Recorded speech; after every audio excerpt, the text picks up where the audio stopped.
Nilipita mkoa mmoja kule, nikakuta mkandarasi amepewa fedha ya awali, malipo ya awali, katokomea naye. Na alipofuatwa yeye mwenyewe anaelekeza kichaka kilipo, anasema nendeni mahakamani. Yaani fedha tumekupa wenyewe, mradi hujatekeleza, unatutuma tuende mahakamani. Nikasema huyu wala msichunguze wala msiende, mkamateni, wekeni ndani mpaka azitapike hizi fedha ndio awe huru. Hapana kucheza na fedha ya umma. Watu wanapata shida, serikali ishatoa fedha.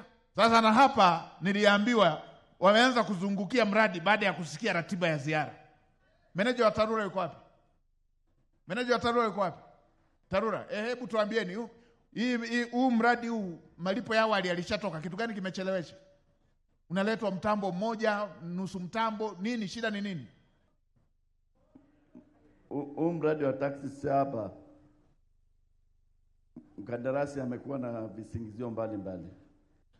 Mmechukua hatua gani? Ameshapewa maonyo na alishaelekezwa kuwa na crash program ili aweze kwenda kulingana na muda uendane na kazi aliyofanya.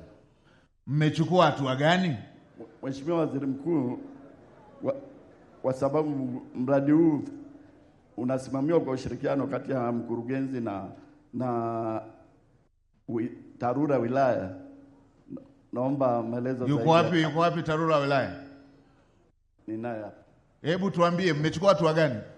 Mheshimiwa Waziri Mkuu, baada ya mkandarasi kuwa anasuasua, kuna hatua ambazo tumezichukua kwa sababu uko chini ya mtaalamu mshauri. Mmechukua hatua gani? Ndio nataka kuzijua hizo. Fedha ameshapewa na hayuko site. Mmechukua hatua gani? Wakati akiwa yuko site tulichukua hatua, akarudi site na sasa hivi yuko site. Ina maana mtaalamu mshauri alimwandikia kwa sababu mkataba unataka tumwandikie anapokuwa anachelewesha kazi. Baada ya kufanya naye vikao pamoja na kumwandikia, akawa amerudi site. Kwa sasa anaendelea, lakini tunaendelea pia kuendelea kumshughulikia. Amepata ratiba ya ziara ndo anakuja. Mkurugenzi, mkuu wa mkoa, atafutwe huyu mkandarasi. Mtafuteni alipo. Aandike kwa maandishi kwamba analeta hiyo mitambo.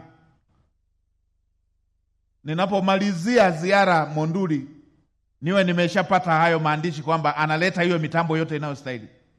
Kama aleti, tutamkamata, atapike fedha ambazo tumeshampa. Hawezi akawa na fedha anayo afu anazurura huko. Na meneja wa TARURA, niwe napata kila mwisho wa mwezi maendeleo ya mradi huo unaendeleaje. Kila mwisho wa mwezi nijue kilichokubalika na anachotekeleza. Hii mambo ya watu kudunda na tai mnukanda nje wanaonekana wastaarabu kwa hela ya serikali wakati wananchi wanapata shida, haiwezekani.